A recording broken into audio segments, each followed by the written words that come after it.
점에 대해서 여러분에게 설명해 드렸죠. 사도 요한은 요한복음을 기록할 때 목적이 하나 있었습니다. 요한복음에 있는 그 많은 내용, 구약 선지자들의 예언, 그리고 세례 요한의 증언, 그리고 예수님 스스로가 많은 표적을 보여주시면서 물이 포도주를 변하는 사건, 또 오병이어의 사건, 물 위를 걸어주시는 예수님, 38년 된 병자를 고쳐주신 예수님, 죽은 나사로를 살려주신 예수님, 이런 모습을 이제 통해서 예수는 하나님이시다, 그리스도이시다, 우리에게 왕으로, 제사장으로, 선지자로 오신 우리의 유일한 구원자 되심을 요한복음은 계속 우리에게 증명해 주면서 예수를 믿어야 구원을 받는다는 이 새로운 구원관을 우리에게 심어주기 위해서 요한복음은 그 관점으로 이제 성경을 쓴 거예요. 그런데 누가복음은 조금 달라요. 누가복음은 여러분 다 아시지만 누가복음과 사도행전은 사도 누가, 이 사람이 썼는데 성경의 저자 중에서 이방인이 성경을 쓴 것은 누가 한 사람 혼자입니다. 그러니까 지금 누가복음과 사도행전은 이런 거예요.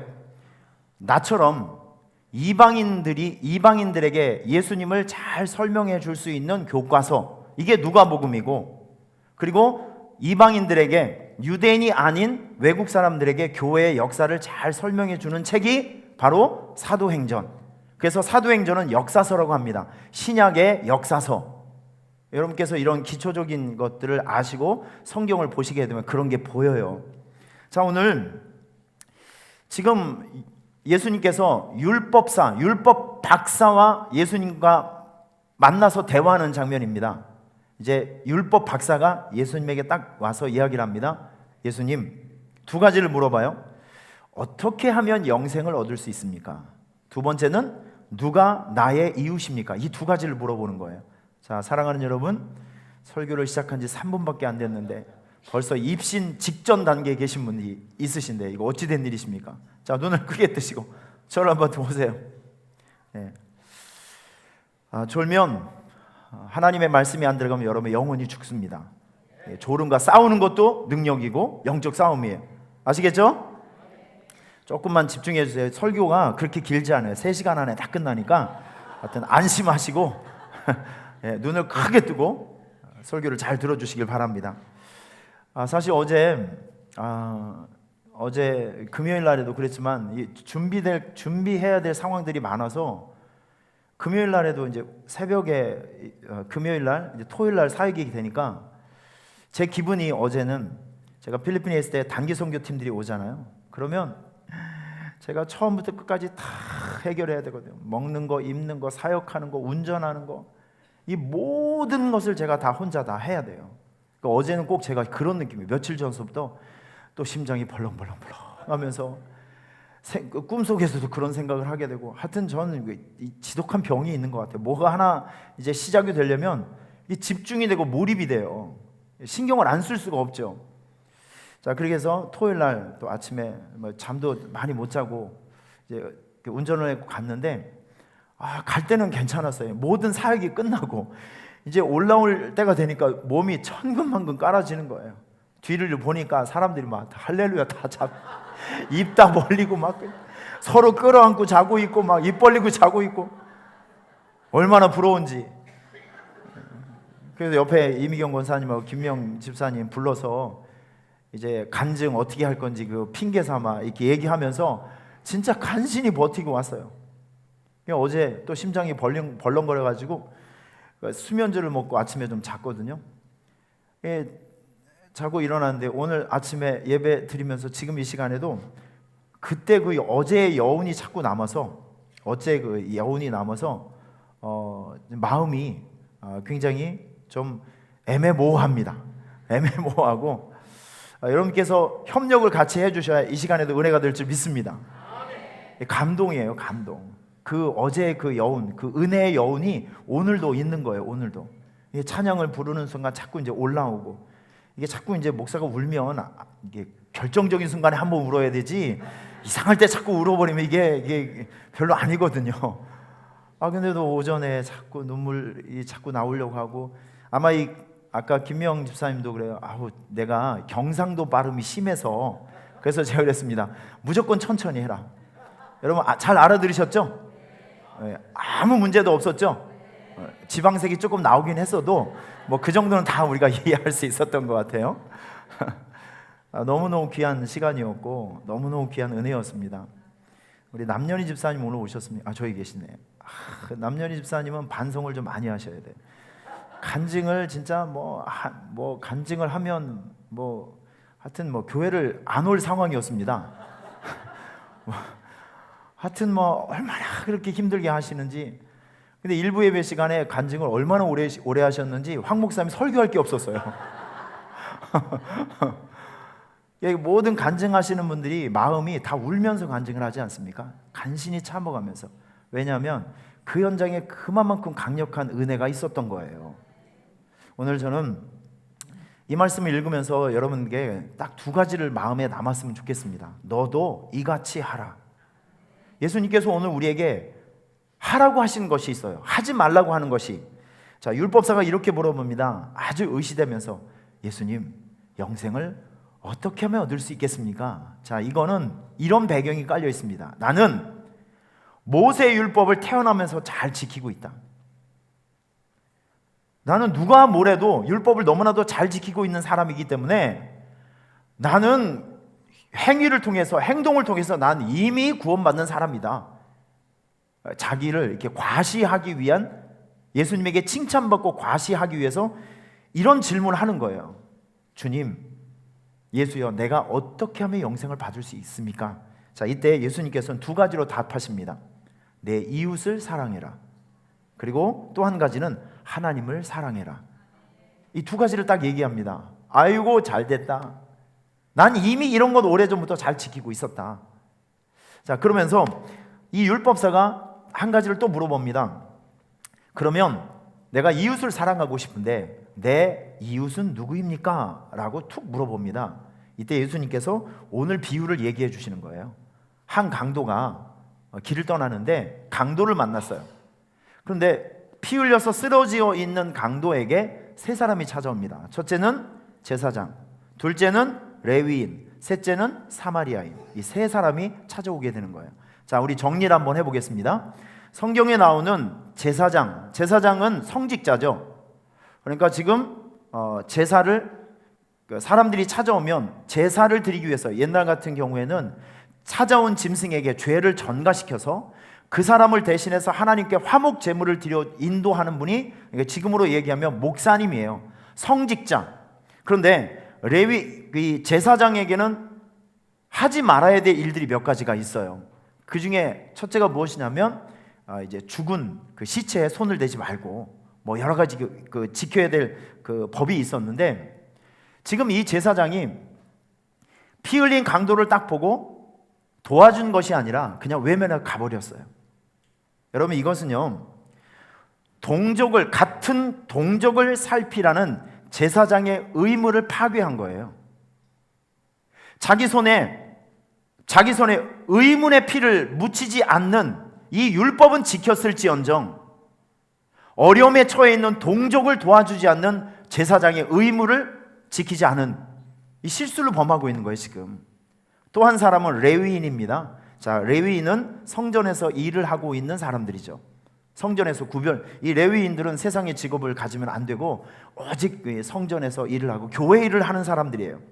자, 이 교회 일을 하는 사람들인데 이 사람이 강도 만난, 피 흘려 쓰러져 있는 강도 만난 사람을 보고 그냥 가버렸어요. 자, 이게 지금 무슨 의미냐면, 당신은 경건이라는, 신앙이라는 모습은 있는데 신앙생활 하고 있는 성도의 삶이 없는 사람들이다 라는 것을 지적해주고 있는 거예요. 정말 우리가 예수의 사랑이 있다고 하면 어려운 사람과 함께 십자가를 나눠지고 강도 만난 사람을 도와주는 것이 예수님의 사랑 아닙니까? 경건의 모양은 있지만 경건의 삶이 없는 그 신앙생활의 형태를 지적하고 있는 거예요. 자, 그런데 오늘 여기서 사마리아인이 나와요. 왜 하필이면 사마리아인인가?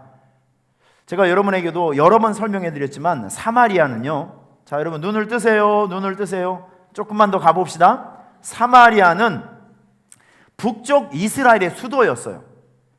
자, 남쪽 유다의 수도는 예루살렘, 북쪽 이스라엘의 수도는 사마리아. 굉장히 비옥하고 굉장히 훌륭한 도시였습니다. 그런데 사마리아에 아수르가 쳐들어와서 이 사마리아가 쑥대밭이 되고 말아요. 거기에 아수르 사람들이 여러 지역에 있는 외국 사람들 잡아다가 사마리아에 심어놓고 자기 나라 사람들을 잡아다가 데려다가 사마리아에 살게 합니다.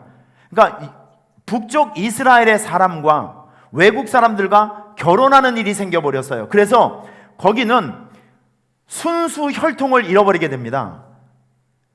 피가 섞인 사람들이 살게 되는 거예요. 그래서 정통 유대인들은 이미 피가 섞여버리고 순수 혈통이 이제 바뀌어버린 사마리아 사람들을 이방인으로, 구원받지 못할 이방인으로 생각해서 이방인과 만나주지도 않고 얘기도 안 하고 상종도 하지 않습니다. 그러니까 예수님의 고향에서 예루살렘을 이렇게 쭉 오면 빨리 올 수 있는데, 유대 사람들은 얼마나 지독한지 사마리아 땅을 밟지 않기 위해서 3일 동안 길을 돌아가요. 쭉 내려오다가 이렇게 돌아서 이렇게 내려옵니다. 그 정도로 사람 취급을 안 해줬어요. 그런 사람이 오늘 등장을 하는 거예요. 사마리아인이 강도 만난 사람 봤어요. 여러분, 이 사람이 어떻게 했는지를 우리가 한번 보도록 하겠습니다. 자, 우리 말씀, 30절 말씀부터 한번 보도록 합니다. 30절 말씀부터. 누가복음 10장 30절 찾으셨죠? 자, 우리 같이 한번 쭉 읽어보겠습니다. 시작.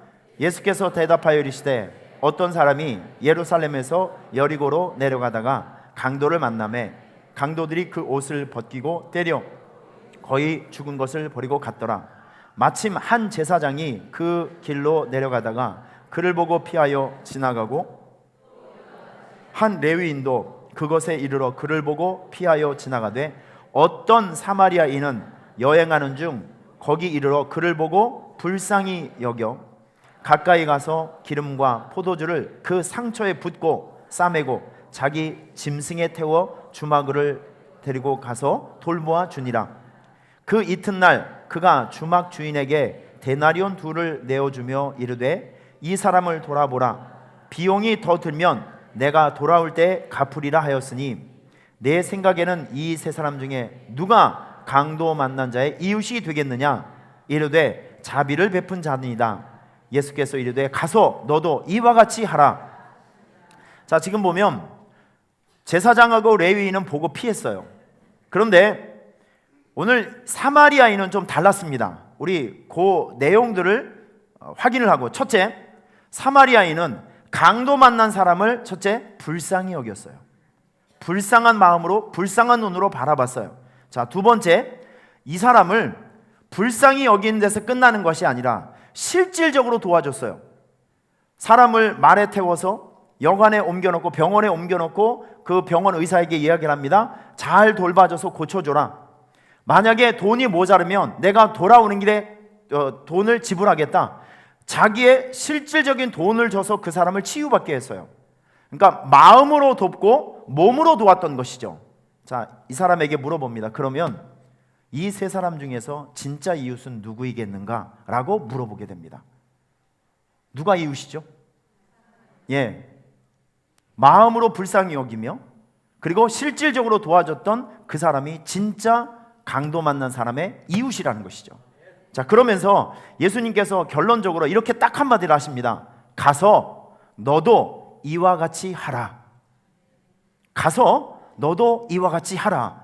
자, 오늘 이 말씀에는 두 가지 의미가 있습니다. 그 첫 번째가 무엇이냐면 너도 불쌍하고 약한 사람들을 사마리아인의 시선으로 바라봐라.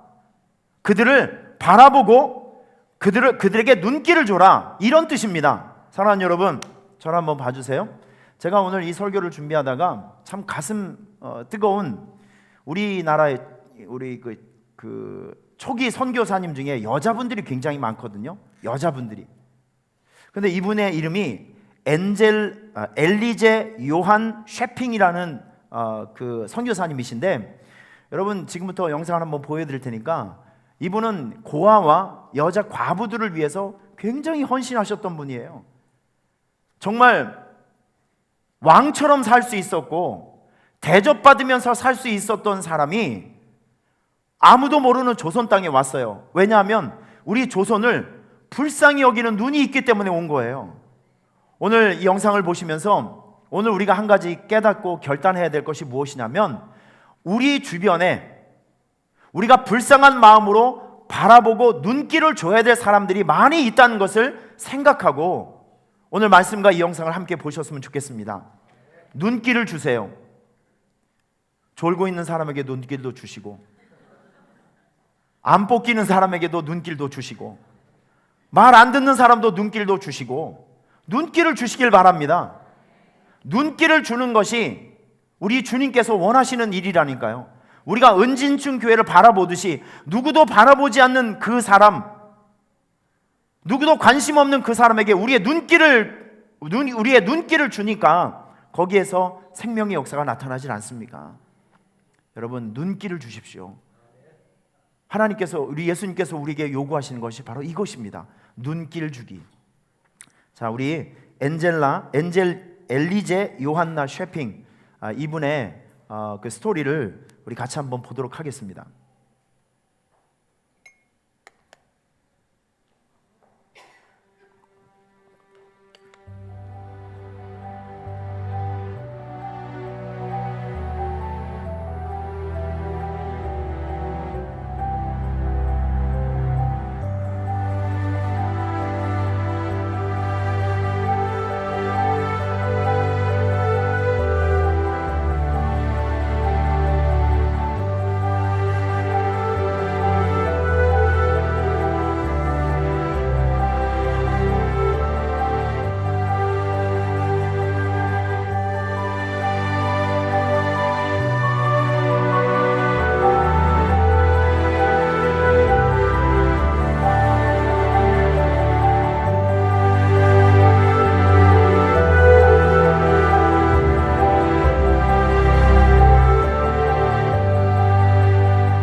자, 여러분 어떻습니까? 참 감동스럽지 않으세요?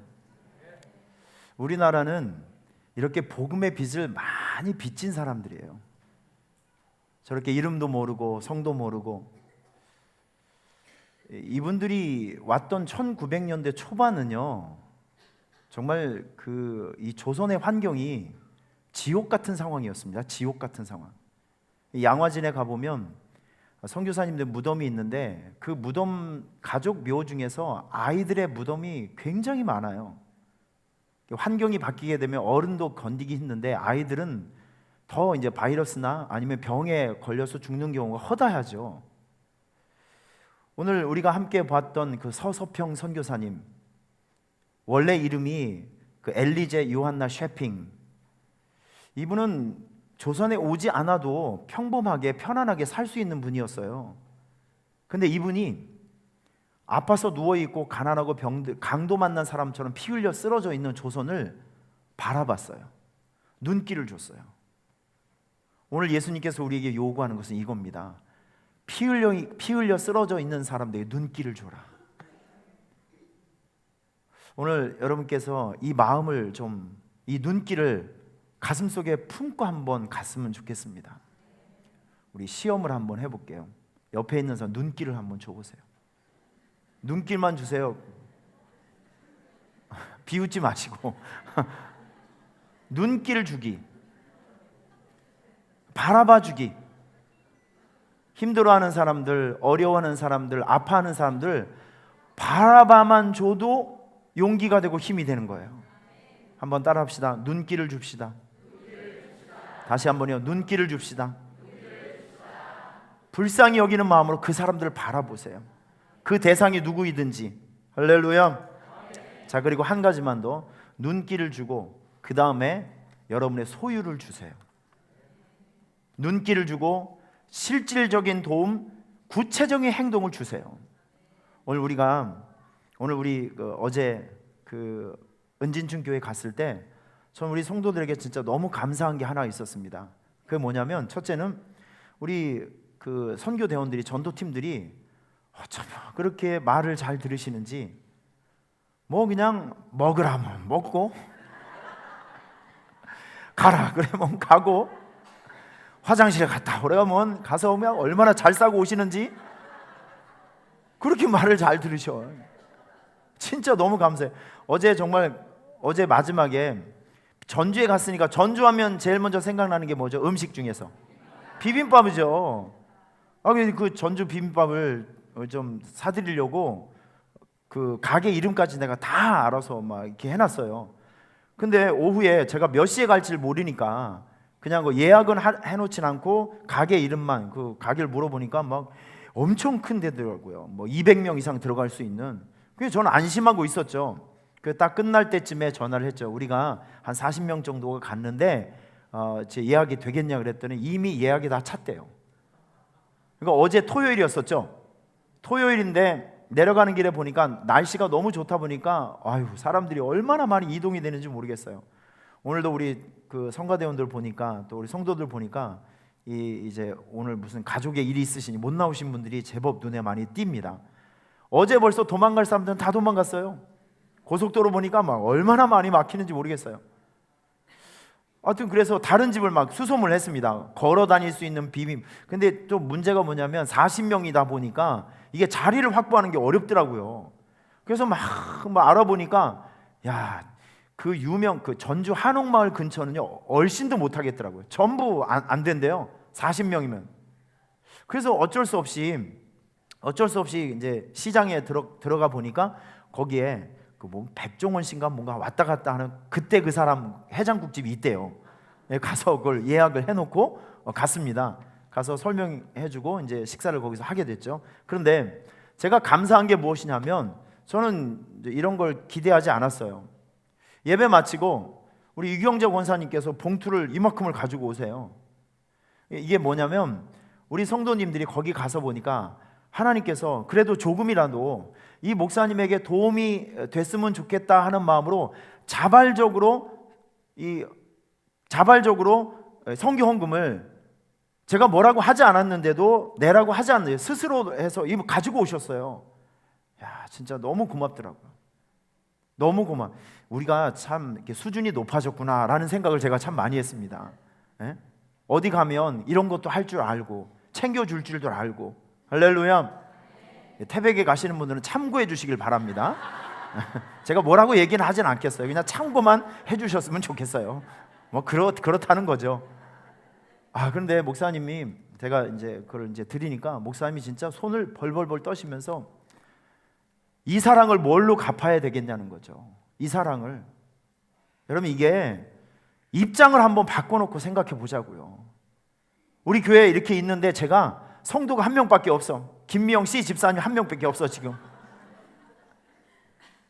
그런데 어느 날 갑자기 옆에 있는 교회에서 막 몇십 명이 오더니 막 예배도 같이 드려주고 떠나면서 오면 그 교회 이렇게 헌금도 해주시고 그러면 제 기분이 어떻겠어요? 정말 눈물 나죠. 눈물 나게 고마운 거 아니겠습니까? 여러분, 우리가 힘들고 어려운 사람들에게 용기 내거나 힘내라 뭐 이렇게 말로만 한다고 해서 되는 게 아니에요. 제가 한국에 와서 우리 선교부와 함께 매년 하는 게 있습니다.